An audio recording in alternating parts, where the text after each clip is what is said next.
apreensivos com o que vão ouvir, outros estão muito curiosos, né? Mas eu quero convidar vocês a olharem essa frase e me dizer aqui, blindagem trabalhista, soa o que para vocês? Soa segurança? Soa conhecimento? O que eu quero trazer para vocês hoje com blindagem trabalhista? Meu nome é Angélica Ferreira, eu tenho 22 anos de advocacia. Nesses 22 anos, eu busquei a advocacia trabalhista empresarial. Eu nichei, eu foquei nisso. Por quê? Porque há muito tempo atrás, quando eu comecei a advogar, não tinha advogado que advogava só para a empresa. Tinha advogado que advogava para empregado e para a empresa. E, na minha visão, isso era incongruente, advogar dos dois lados. E eu trabalhava com meu irmão e a gente tinha um escritório que atendia a associação comercial da minha região. E não tinha quem fizesse o trabalhista para a associação comercial. Só que eu não sabia nada de trabalhista. Teve uma prova de trabalhista que eu valia 18, eu tirei 2. E eu falava que eu não gostava, mas a oportunidade bateu aquele dia. E o que eu fiz? Como eu aprendi? Eu aprendi na prática. Eu ia para a vara do trabalho, lá um dia antes das audiências, estudava os processos da audiência do dia seguinte. Na audiência do dia seguinte, eu já sabia a visão do empregado, que ele tinha colocado no processo, já sabia a visão do empregador, o que eu ia buscar lá? A visão do juiz. Como ele interpretava. Então, a blindagem trabalhista, ela veio dessa visão de interpretação do direito, de interpretação da legislação. Afinal de contas, gente, olha só, tem uma coisa muito importante que a gente tem que saber. Números. Início de 2022, 1.950.000 processos. No decorrer desse ano, mais de 3 milhões. Um aumento de 50%. Mas por quê? Por que é uma área que incomoda tanto? Por que ela pesa tanto no bolso do empresário? Os principais tópicos de pedidos na justiça hoje, hora extra. Hora extra diz respeito ao quê? Jornada de trabalho. Mas tem tantos outros problemas que a gente tem dentro da nossa empresa. Por que hora extra impacta tanto? Multa do artigo 477, verbas rescisórias, não importa. Um monte de coisas dessas aqui vocês nunca ouviram falar. E a blindagem trabalhista, ela vem com esse conceito de trazer o quê? Conhecimento para que vocês se protejam nisso daqui, que é o que mais incomoda. O que hoje mais incomoda o empresário? Tá fácil contratar, gente? Tá fácil reter talento? E imposto? É alto? Altíssimo. E a insegurança jurídica? STF hoje legisla, né? Hoje saiu uma lei, não conte que ela vai prevalecer. O STF vai fazer alguma coisa para alterar. Falta de entrega de empregado. A turma hoje é comprometida? Não. E regras internas. Eu vou resumir para vocês. Regras internas impactam em todo o resto. Isso aqui é uma base. Base para que você proteja a sua empresa, porque o empresário tem mais direitos do que ele imagina. E eu vou mostrar para vocês, nesses 30 minutos que eu tenho, que quem tem mais direito é o empresário, não é o empregado. E vocês chegaram aqui com qual cultura? O empregado tem mais direitos, é? É o que mais ganha. Mas por que será que ele mais ganha? Blindar é proteger. Muitas pessoas levam para o sentido pejorativo. Né, que a gente vai fazer um jeitinho, mais ou menos, e não é isso. O que é blindar? A justiça, a lei, ela fala o quê? Ela fala que a empresa tem que ter tudo documentado. Documentado. Quem aqui tem contrato de trabalho para o seu colaborador, para o seu empregado CLT? Aí não precisa responder. Vocês vão falar assim, eu tenho. Aí eu vou perguntar, qual contrato de experiência? Opa, ele não é o contrato de trabalho definitivo. Aí eu tenho carteira registrada. Não é o contrato de trabalho. Não é o que foi combinado. Então, a base da proteção da empresa está na documentação que ela cria desde o momento que ela abre o processo seletivo. Começa no processo seletivo. E eu vou dar algumas dicas para vocês. Mas olha só, eu não falei que o empresário tem mais direitos? Veja só. Como que o empregado tem mais direitos se o empresário tem os 3 principais poderes na relação de trabalho? Primeiro poder, quem dá a regra na empresa, gente? Deveria, né? Quem dá a regra na empresa, gente? O empresário. O poder é dele, não é? O empregado pode dar regra na sua empresa? Pode na sua? Não pode. Quem dirige essas regras? Quem direciona? Quem fala a forma de fazer o trabalho? É o empregado que escolhe a forma de fazer o trabalho? Não. Então, eu tenho esse poder como empresário. E quem pode direcionar e fiscalizar o que não foi feito? O empregado escolhe fazer ou não fazer? Embora a gente veja, ele não pode escolher. Se ele não faz, existe a penalização. Mas olha só, se eu tenho todos esses poderes, por que eu estou refém dos meus empregados? Por que eles andam controlando o ambiente de trabalho? Por que eu não consigo determinar regras, procedimentos que padronizem e que me dê segurança de que eu estou fazendo certo e eu posso cobrar? E eu vou explicar para vocês. Primeiro, por quê? Vocês não sabem como dar as regras. Quando eu não sei, eu vou no Instagram, eu vou no empresário que é meu amigo, eu vou no contador, e aí eu faço mais ou menos. E isso gera a principal insegurança em vocês. Depois, eu não tenho tempo para o meu negócio, então eu não paro para falar como deve ser feito. Eu terceirizo, eu delego, e depois eu quero cobrar que seja feito como eu quero, mas eu não falei. Direcionamento. E penalização? Quantos de vocês aqui podem falar assim, justa causa não funciona?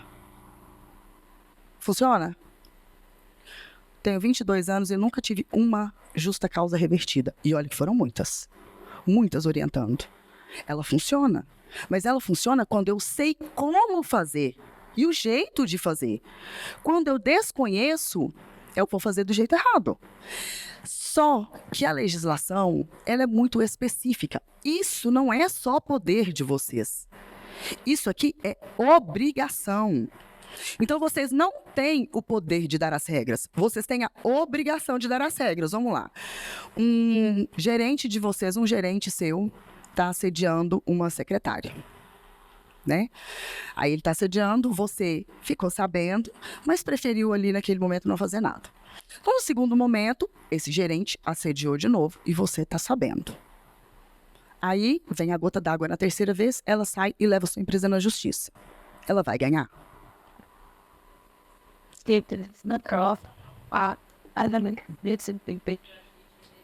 Qual era o seu dever? Dar a regra. Né? Dar a regra. Aqui não se permite isso, essa é a cultura da minha empresa. Então, você tomou o processo por escolha sua, mas você sabia como você deveria agir. E muitas vezes a gente sabe e não faz. Por quê? Porque nós estamos presos no conceito de o empregado sempre ganha.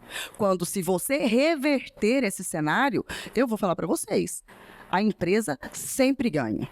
A blindagem trabalhista, ela surgiu através de uma gestora de RH, que ela me chamou e falou assim, Angélica, eu era aquela advogada quadrada, não sei se tem advogados aqui, mas a gente sai quadrado da faculdade, né? A gente já senta e espera o cliente vir com aquele juridiquês, né? Que o cliente nunca vai entender o que a gente fala. Ela falou, Angélica, vem, eu preciso de você aqui dentro da empresa. Era duas farmácias, para a gente construir os processos internos. Vamos fazer descritivo de função. Quero fazer plano de cargos e salários. Falei, vamos. Quando eu chego lá, o que eu enxergo? Empregado tem uma visão. A empresa tem outra. E os dois se batendo, né? Se vocês virem a logo da blindagem trabalhista, ela está ali embaixo, depois eu vou colocar ela mais em cima, são dois bonequinhos de braços dados. Por quê? Porque enquanto não tivermos a visão de que empresário e empregado unidos fazem o negócio crescer, ele não vai crescer. E aí, lá dentro, nós construímos esse passo a passo que se tornou a metodologia da blindagem trabalhista. Naquela época, 18 anos atrás, eram 2 lojas e 33 colaboradores. Hoje são mais de 50 lojas, mais de 1.200 empregados. Me pergunta se eles têm processo. Não. E se tem, todos são ganhos. E eu tenho orgulho de falar porque todos são ganhos. Porque tem um padrão de procedimento. E o padrão, ele tem essa base. Nada mais, nada menos do que isso daqui. Quando eu falo em dirigir as regras, eu vou citar para vocês um exemplo agora. Como é importante. Um dia, dessa mesma rede de farmácias, né, eu estava fazendo uma audiência e um atendente da farmácia vendeu um ácido no lugar de um colírio. Já teve um que vendeu também um remédio que era abortivo, ele vendeu no lugar de um remédio para segurar a gestação. Aí eu estava fazendo audiência, ainda estava começando, né, e perguntei, doutor Sérgio, aconteceu isso, eu posso dar uma justa causa? Qual que você acha que foi a resposta dele?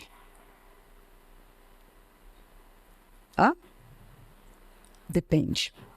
Depende. Depende de quê? Depende, falei, depende de quê? Ele foi treinado? Ele foi treinado? Porque qual é a minha obrigação de empresário? Treinar. Mas não é só treinar. Por quê? Você tem que treinar, documentar, colher assinatura. Para quê? Para você mostrar que você fez a sua parte no treinamento. Então, a partir disso, o que a gente construiu? A gente construiu um procedimento. Qual foi o procedimento? Ele pega na prateleira, ele dispensa o medicamento, ele bate um carimbo na receita. Olha o tanto que é simples, gente. Bate um carimbo na receita, pegou o medicamento, ele assina um lugar do carimbo, depois ele vai lá no farmacêutico, para o farmacêutico conferir o medicamento e assinar. 2 pessoas fazendo a conferência na dispensação. Eu elimino o problema? Eu elimino com direcionamento de regras, certo? Mas aqui, penalização. A gente tem medo de penalizar. E por que a gente tem medo de penalizar? Porque falaram para mim que são 3 advertências. Não existe, tá? Isso é mito.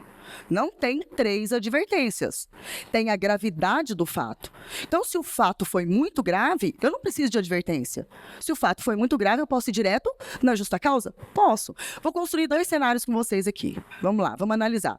Um cenário: 2 colaboradoras estão na recepção de uma clínica. Na verdade, construí 3. Uma xinga a outra, elas começam a bater boca, fala palavras baixas, a porta está fechada, a gerente chega e vai apartar aquela briga. Cenário 1. É grave? É grave, né? Falta de respeito, eles estão no trabalho, uma xinga a outra, palavras feias, é grave. Segundo cenário. Esse mesmo cenário, mas a porta estava aberta e estava cheia de cliente na recepção. É grave? Terceiro cenário, a palavra que aquela colaboradora que xingou usou foi uma palavra de racismo, macaca. É grave? Inaceitável, porque é crime. Então, vocês entenderam que eu não tenho que seguir um passo a passo de primeira, segunda, não. Como aquilo repercute em termos de gravidade no ambiente de trabalho. Só que como eu não sei usar, o que acontece? Eu deixo de usar. Aí eu escolho o seguinte, eu escolho mandar embora. Meu contador falou para eu não fazer, porque senão eu corro o risco de danos morais e de reverter justa causa. Aí eu mando embora. Quando você manda embora, o que você fez? Troféu. Você deu para ele um troféu, concorda? Ele está errado. Você vai dar para ele 40% do seu bolso, 40% da multa de FGTS. Você vai indenizar, porque você não vai aceitar a pessoa lá dentro da sua empresa. Então, você vai pagar para ela ficar em casa. Mas todos os outros impostos que você paga em cima desse acerto rescisório. Quando, na verdade, você não precisava gastar esse dinheiro. Então, eu escuto muito empresário falar assim, eu nunca tive processo. Agora que eu tive tenho 30 anos de empresa. A pergunta que eu faço, quanto que você já desembolsou para não ter processo? É muito mais caro do que você buscar o conhecimento e o aprendizado. E aí, na blindagem, eu vou abordar dois conceitos básicos com vocês que não tem como eu sair dele. É técnico, mas eu preciso. Primeiro, eu escuto muito o meu PJ, meu funcionário PJ. Meu funcionário PJ. Funcionário é uma coisa, PJ é outra. Então, a gente precisa de aprender o básico do básico, que é o conceito de quem é empregado. Todo mundo tem uma relação de trabalho. Eu tenho uma relação de trabalho, você tem uma relação de trabalho, o terceirizado é uma relação de trabalho e o colaborador CLT, que na verdade ele é empregado porque ele tem um emprego pela CLT, ele tem uma relação de trabalho. Só que, pela legislação trabalhista, empregado é aquele que tem que ir pessoalmente. Ele pode mandar alguém no lugar dele? Empregado pode mandar alguém no lugar dele? Não. Ele tem onerosidade. Ele tem salário que está garantido. Se ele fizer o trabalho dele meia boca, você pode cortar o dia dele? Não. Então, ele está garantido lá na conta dele. E ele tem subordinação. O que é subordinação? Segue regra, segue ordem. Ele não fala o que tem que ser feito. Ele segue o que alguém manda que tem que ser feito. Certo? Esse é o empregado da CLT. Gente, olha só. A CLT ela é de 1943, teve a reforma em 2017, que foi maravilhosa para o empresário. Maravilhosa. A gente pode negociar muitas coisas por escrito, mas a gente pode negociar. Só que eu preciso saber negociar. E a base está aqui. Então, eu quero que vocês façam uma reflexão agora da empresa de vocês com o segundo cenário que eu vou trazer. O segundo cenário é... quem é PJ? Na verdade, eu usei o termo PJ para ele ficar para vocês terem mais, vocês têm mais afinidade, né? O meu PJ é prestador de serviço. Então, o prestador de serviço ele pode ser pessoa física, eu, Angélica, advogada, CPF. Você me contratou, eu sou pessoa física. Ou eu posso ser... eu, Angélica, Incompany Soluções Empresariais, a minha empresa, você contratou a minha empresa que entrega um serviço através de mim, prestador de serviço. O que muda é a forma que eu entrego, como CPF ou como CNPJ. Quem é essa figura de prestador de serviço? Ele é simplesmente o oposto do anterior. Então, vamos construir comigo? O oposto. Se o empregado, ele tinha que trabalhar e não pode mandar no lugar, o que o prestador de serviço pode? Mandar alguém no lugar. Ou, no mínimo, se você tiver com ele, um contrato onde prevê exclusividade. A CLT permite, tá, gente? Só que o judiciário não reconhece esse artigo da exclusividade. E eu não aconselho. Por quê? Porque o prestador de serviço, presume-se que ele tem conhecimento pronto para te entregar. Ele trabalha por resultado. Se ele trabalhou, ele ganha. Se ele não trabalhou, ele não ganha. E ele tem autonomia. Então, eu sei que tem agências aqui de marketing. Vamos lá, encaixa aquela pessoa que está com você nesses requisitos aqui. Encaixa o seu prestador de serviço aqui. Angélica, ele não pode substituir. Mas... se ele trabalhar, ele ganha. Se ele não trabalhar, não ganha, por produtividade. E também, ele tem autonomia. Para mim, não interessa onde ele vai fazer o serviço. Me interessa que no dia tal, na hora tal, ele vai me entregar. Ou vou inverter. Ele tem que estar dentro da minha empresa, no horário comercial. Não sei se aqui tem clínica odontológica, ele tem que estar dentro da minha empresa no horário comercial, porque eu preciso, é o dentista, prestador de serviço. Ele está no horário comercial, ele não está lá de 8 às 18. Ele está lá para cumprir uma agenda. O empregado está de 8 às 18 com folha de ponto. Ele está para cumprir uma agenda. Ele produz. Se ele trabalhar, ele ganha. Se ele não trabalhar, ele não ganha. Posso pagar uma parte fixa? Pode. Não é isso que vai te colocar no vínculo de emprego. Pode se fazer substituir? Hoje eu não vou, mas eu vou mandar um amigo meu no meu lugar. Hoje eu não vou, mas eu conversei com outro dentista que trabalha para fazer o meu serviço. Hoje eu não vou, desmarca minha agenda. O que ele teve? Autonomia. Então, eu posso ter os 3 juntos, que aí está perfeito. Se você tiver esses 3 juntos, você está blindado. Tem mais alguns detalhes. Mas, se você tiver 2 e um não tiver, não significa que isso te coloca tanto em risco. Então, qual é o nosso objetivo, gente? Nosso objetivo é fazer gestão de risco. Não é pegar a lei e colocar ela para vocês e falar assim, faça exatamente assim. Não é. Porque é possível interpretar a lei e modelar ela de acordo com o negócio de vocês. Alguém aqui sabe o que é convenção coletiva? Sabe? Tá. Para quem não sabe, procura saber. Porque é a primeira regra que a empresa tem que seguir. Aí a outra pergunta. Alguém aqui leu a sua convenção coletiva? Por quê? Porque vocês terceirizam para o contador. E lá na convenção coletiva tem muitas regrinhas que são as principais, que é você que aplica no dia a dia da empresa. Não é o contador, ele não está no dia a dia da sua empresa. E quais são as principais regras que a convenção coletiva traz? Jornada. Qual é o maior índice de processo? Hora extra. É decorrente de jornada. Porque não se segue a regra, porque se desconhece a regra. Então, primeiro, o que eu tenho que resumir para vocês? O conhecimento base é esse, tá? Base. Só que não basta eu ter só esse conhecimento. Eu tenho que entender como colocar ele em prática.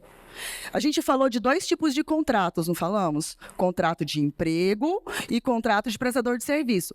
A blindagem trabalhista, ela simplesmente se resume nesses princípios e eu gosto muito disso daqui, ó. Não existe no dicionário, tá? Ela tá aqui porque ela é feia mesmo, é uma palavra feia, mas ela é o que resume a realidade do dia a dia de vocês. São as combinas que vocês fazem. Ao contratar o filho do vizinho, você faz um contrato de trabalho na porta da sua casa. Você vende uma casa sua de 3 milhões de reais sem fazer um contrato escrito. Mas você contrata um empregado, depois te leva na justiça e pede R$1 milhão. Sem contrato escrito. Então, essa é a ideia. Eu só estou aqui para abrir a mente de vocês de que o direito é muito mais de vocês. Mas não tem jeito de eu usar um direito que eu não conheço a existência dele. E a base da relação contratual, ela é toda do empresário. Por quê? Contrato é lei, certo? Então, se nós duas combinamos... Olha, Naquele, a vaga aqui é para recepção. Você vai... presta atenção na minha contratação, tá? Se fosse vocês contratando hoje, né? Vou fazer uma contratação onde vocês perdem todas as garantias de vocês. É a contratação padrão que vocês fazem hoje. Ana Kelly, então você está participando do processo seletivo aqui da minha empresa. Você vai... A vaga é para recepção. O salário é o salário base da convenção coletiva. A gente dá vale transporte. Você precisa do vale transporte? Vale transporte, vale alimentação. E o horário de trabalho é de 8 às 18. Tá bom para você? Quer trabalhar na minha empresa, não? Não? Mas a contratação, a base é essa, né? Agora eu vou contratar, garantindo todos os direitos da empresa, pelo menos os principais. Ana Kelly, então você está participando do processo seletivo aqui na minha empresa. A vaga era para recepcionista. A recepcionista aqui na nossa empresa faz o seguinte: ela abre, ela entra e organiza a sala de atendimento, ela recolhe os lixos, ela faz o café. Depois ela abre o sistema, ela vai fazer lançamentos no sistema, ela vai fazer atendimentos de telefone, ligações de pós-venda, ligações de apresentação do produto. Gente, olha como eu transformo uma palavra. Ligação de venda e ligação de apresentação do produto, não é a mesma coisa? Mas se eu falar venda, ela vai falar, não foi contratada para vender? Ligação de apresentação dos produtos, serve o cafezinho. Tem alguma coisa aí que você recebe pagamentos quando os pacientes vierem fazer pagamento? Tem alguma coisa aqui que não está compatível para você, que você não consegue fazer? O horário de intervalo, ele é de, no mínimo, 1 hora. Mas o horário de intervalo de almoço, ele não é fixo. Ele pode ser variável de acordo com a escala da equipe que vai trabalhar. Então, pode ter dia que você sai para o almoço meio-dia, pode ter dia que você vai sair para o almoço às 11 horas. Tudo bem para você? Tudo bem? Eu preciso que trabalhe em horas extras, porque às vezes a gente fica aberto, tem campanhas de vendas, por exemplo, Natal, Dia das Mães. Você tem disponibilidade de trabalhar em horas extras? Joia. A sua carga horária vai ser 44 horas. Essas 44 horas vão ser distribuídas durante a semana. Pode ser que tem semana que você trabalha de 8 às 18, pode ser que tem semana que você trabalha de 9 às 19. A gente trabalha com escala de revezamento. Então, eu preciso da sua disponibilidade, tanto no período da manhã, da tarde e da noite, porque vai atingir esse período o seu trabalho. Você tem disponibilidade? Maravilha. A gente trabalha também com o vale transporte ou ajuda de custo combustível. Se você vende transporte público, você vai ter o vale transporte, que é descontado 6% do seu salário. Se você utiliza a sua moto, não tem problema, a gente dá uma ajuda de custo que não é salário, tá? Ela vai existir só enquanto você estiver vindo aqui. O dia que eu quiser cortar, posso cortar, porque ela é um benefício só que eu dou. Tudo bem para você?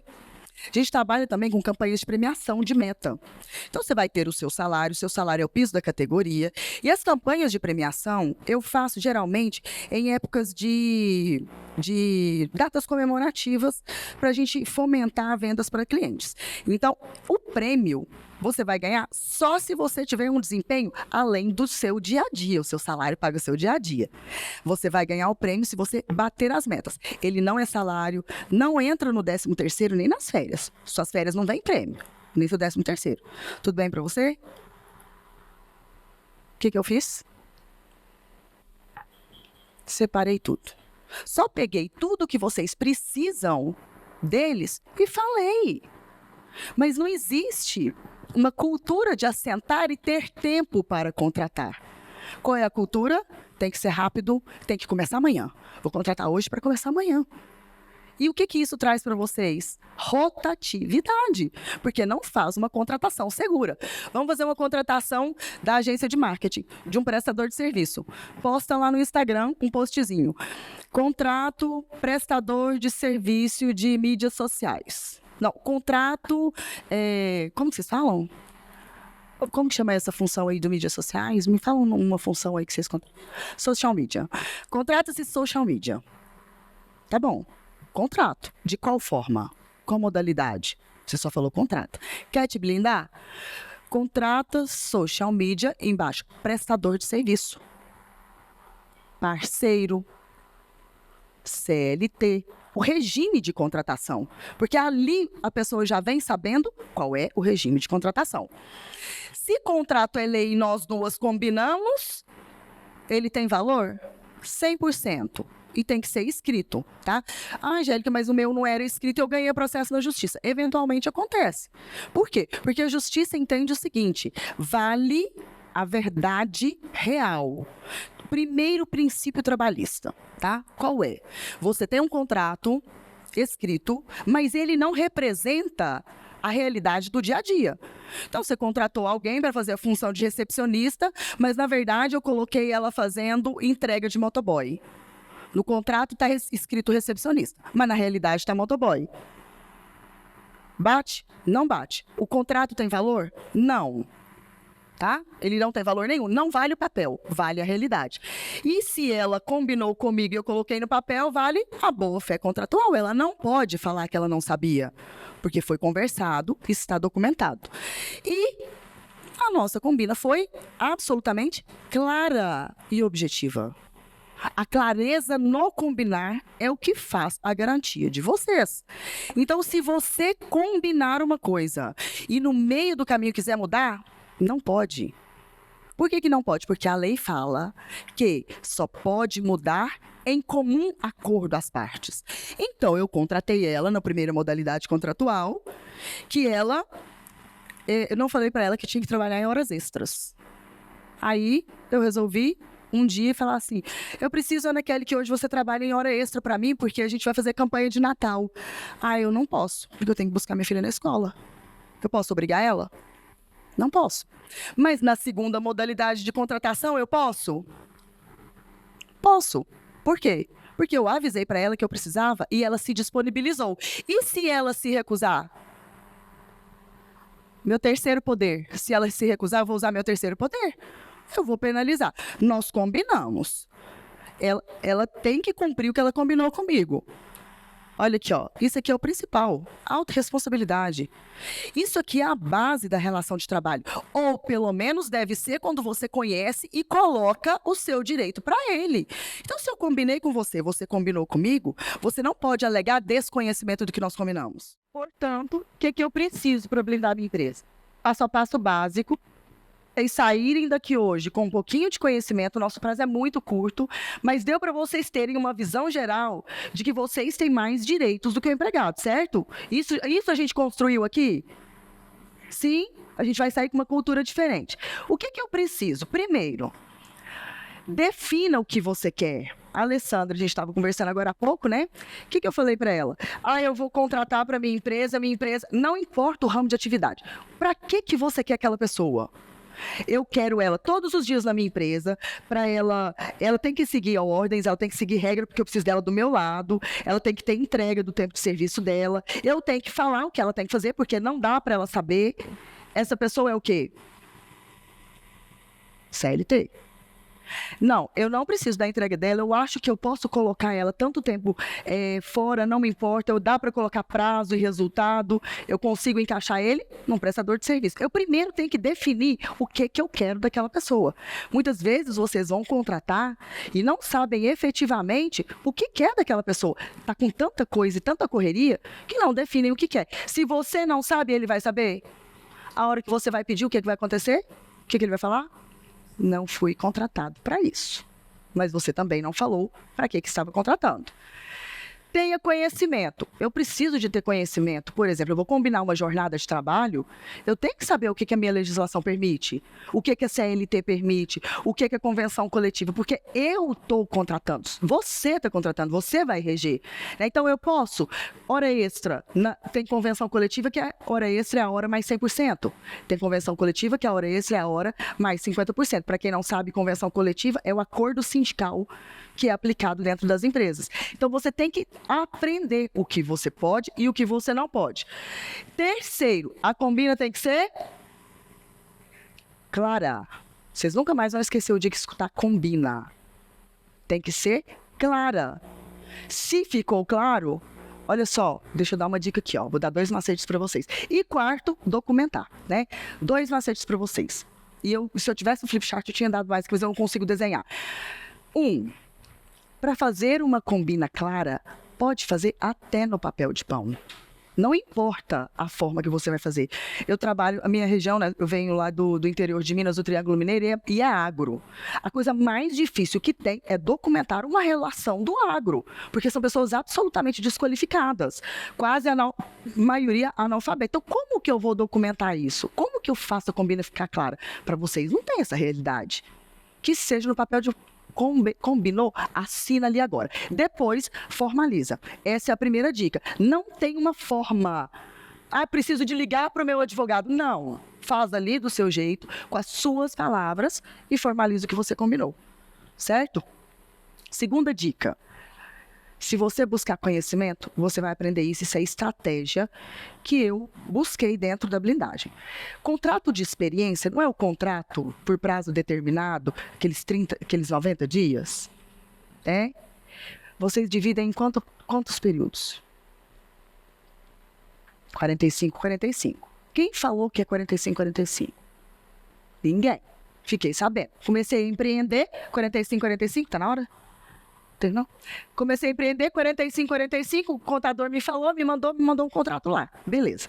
Só que a legislação fala o seguinte, e anota aí que eu não tenho como desenhar para vocês. A legislação fala que o contrato de experiência pode ser de 90 dias, divididos por 2 períodos. Ela não fala metade. Ela fala 2 períodos. Ok. Só que no direito do trabalho, 15 dias...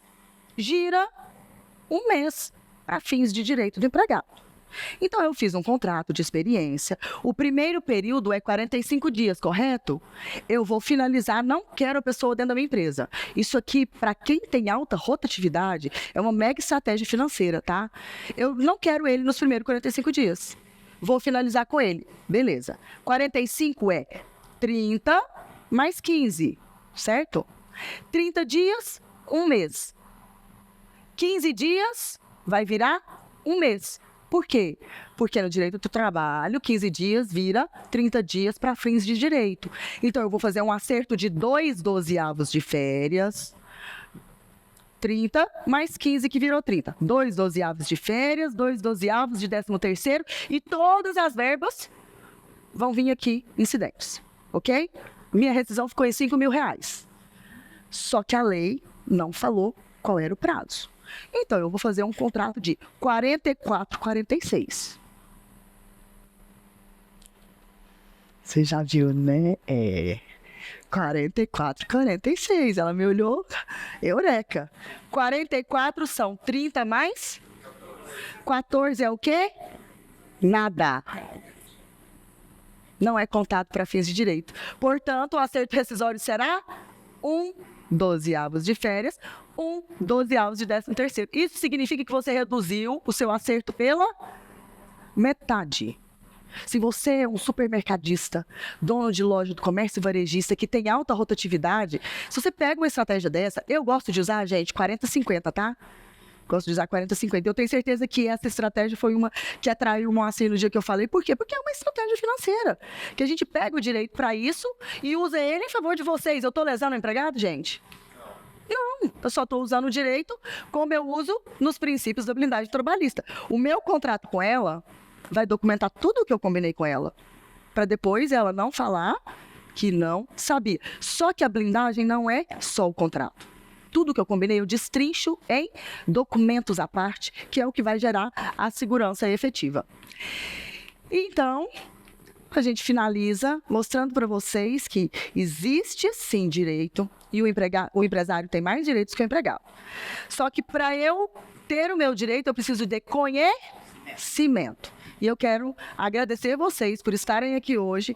Se tivessem 100, se tivessem 1000, se tivessem 1, eu quero que vocês levem a mensagem de que se a gente multiplicar, que nós, empresários, temos direito, nós vamos fazer a força e nós vamos mudar os conceitos que a gente vive nesse país para a gente trazer uma visão empresarial mais forte, mais unida e que seja mais leve a nossa vida empresarial. Muito obrigada. Vamos fazer uma fotinha? Vamos, gente. Só um minutinho. Bom dia, doutora. Bom dia a todos. Bom dia. A minha pergunta é a seguinte. Eu tenho um escritório de negócios financeiros e tenho alguns parceiros que estão comigo. E um advogado me orientou que eles fossem sócio da empresa. Isso é viável ou não? É uma estratégia interessante, mas não sócio cotista. Tem uma outra estratégia que eu te ensino que ela é maravilhosa e mega barata, que é o sócio de serviço, mas tem que criar com uma estrutura de conhecimento diferente. O sócio de serviço, ele tem toda uma característica, mas ele é a mais barata, não é utilizado porque as pessoas não têm conhecimento. Sócio cotista, não. Sócio cotista não, sócio de serviço. Sócio cotista é muito difícil. Tá bom, muito obrigado. Sócio cotista, você vai casar com ele, você quer casar com ele? Então, pronto. Mais alguém? O sócio cotista entra no contrato social. O sócio de serviço, ele entra num contrato social que ele é só registrado no cartório e não perante a junta comercial. Não, é outra coisa, diferente da SCP. Esse SCP aí, ele não cabe, tá? Esse SCP tem muito advogado utilizando, só que ele é para sócio oculto. É quando você tem um sócio oculto, só que ele não vai ser um sócio oculto. A realidade prática tem que amoldar no papel. Exatamente, esse é o foco dela, investimento. E esse sócio de serviço que ele falou, ele tem que ser jurídico também? Diz assim, eu estou abrindo uma empresa de prestação de serviço, onde outros prestadores de serviços vão prestar serviço para mim. Uhum. E eles queriam participar do capital da empresa, só que eles não têm dinheiro. Daí eu falei, não, eu não sou Aí o que você estaria... Se eles querem participar do capital da empresa, seria como cotista. Sim. Cotista que entra no contrato social que é registrado na junta que vai no seu CNPJ. Não, eu não fiz isso. Eu falei, não, eu não vou fazer isso porque eu tenho outra empresa e tenho patrimônio e eu tenho que cuidar do meu patrimônio. Agora, como que eu vou proceder com esse contrato, com essas outras... Eu pedi que eles fizessem o CNPJ deles para que eles prestassem serviço para mim. Mas aí é porque você misturou as coisas. Sócio de serviço é uma coisa, prestador de serviço é outra. Se você pediu que ele fizesse CNPJ, é para ser prestador de serviço, pessoa jurídica. Gente, olha só, a terceirização é diferente da prestação de serviço. Prestação de serviço, eu vou lá, contrato sua empresa, você presta serviço para mim. A terceirização, eu contrato uma outra empresa, tem que ser empresa, que ela vai entregar o serviço aqui para quem eu me comprometi. É um triângulo. É diferente dessa prestação de serviço simples. Tá. Então, nesse caso, me parece uma terceirização. Me parece. Aí eu faço um contrato de terceirização. Qual é o seu ramo de atividade? Eu faço assessoria em hotelaria. Então, eu não vou te falar qual que é o tipo de contrato que tem que analisar mais com cuidado, tá bom? Tá bem. Porque senão eu te falo, depois você faz, dá errado. Tá bom, obrigado. Você pediu pra falar meu nome? Ele pode ser pessoa física ou jurídica? Não, o sócio de serviço, ele é uma pessoa física que você vai registrar no cartório, tem jeito de você registrar para se tornar um CNPJ no cartório e não na junta comercial. Então, ele se torna jurídico com registro em cartório. Entendeu? Obrigada, Mônica. Tem mais alguém? Licença aqui. Isso. Pode precisa de CNPJ, pode ser do CPF. Eles têm alguns que tenham ambos que permitam isso ou qualquer? Não, qualquer um pode ser prestador de serviços autônomo. Qualquer pessoa pode ser. Só que o MEI, que é CNPJ, MEI é um enquadramento tributário, tá? Eu vou contratar um MEI. É um prestador de serviço CNPJ. O fato dele ser MEI é só um enquadramento tributário que é mais barato. Ou eu sou MEI, ou eu sou simples, lucro presumido e lucro real, entenderam? O MEI faz parte do enquadramento tributário. Ok. MEI não pode ter profissionais liberais. Advogado, engenheiro, médico, existe um rol para ser MEI. Prestador de serviço autônomo, qualquer pessoa pode ser. Eu imaginei que esses... Você misturou com o MEI, né? Bom, como que, por exemplo, eu apresentei aqui o Cartão Nação Saúde, como que eu posso gerar, de conhecimento para empresas que têm prestador de serviço e querem oferecer um benefício para não gerar vínculo? Eu tenho como ajudar juridicamente? Tem, mas a gente teria que construir. Qual que é o tipo de empresa que você entrega o serviço? Qualquer empresa, não é? Qualquer empresa, mas normalmente, por exemplo, um setor logístico tem muito PJ, né, ou prestador de serviço aí. E aí, para ele oferecer o benefício para os PJs, que normalmente não tem, se não fosse LT, sem estabelecer o vínculo. Sem virar vínculo. Contrato. Só colocar no contrato. Só que aí não põe no contrato. Faz um termo aditivo à parte. Um termo aditivo, porque o termo aditivo eu posso ir mudando. Eu tenho um contrato que é padrão, e o que eu quiser colocar mais, eu vou colocando em termo aditivo. Então, eu faço um termo aditivo onde ele adere a um benefício. Mas, nesse caso, a empresa com o prestador de serviço coloca um aditivo que adere ao... que ele adere. A minha orientação para eles fazerem um aditivo. Agora, tem que ver se essa contratação realmente está longe do vínculo nos outros requisitos. Mas não é o fato da empresa dar esse benefício que vai gerar vínculo. Ok, então é seguro isso hoje, que bom. Com termo aditivo é. Obrigada, Renato. Alessandra.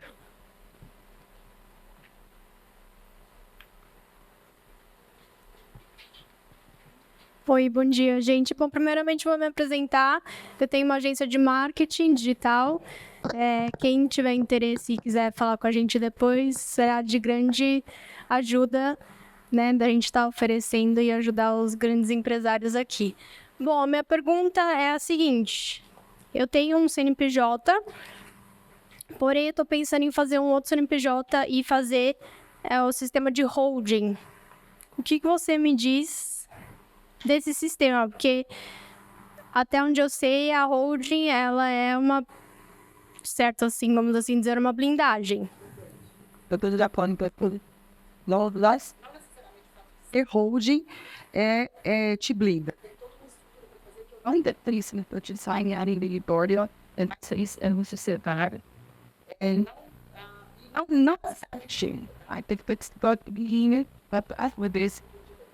Não muda em nada na relação de trabalho. Porque, gente, relação de trabalho é a seguinte. Se você tem uma empresa que você vendeu para você, que vendeu para você, esse aqui vai pagar a conta de todo mundo para trás. A responsabilidade trabalhista, ela acompanha. Mesmo que mude o CNPJ. Por quê? Tenho 2 clínicas, tenho 2 agências de marketing. Eu tenho uma agência de marketing.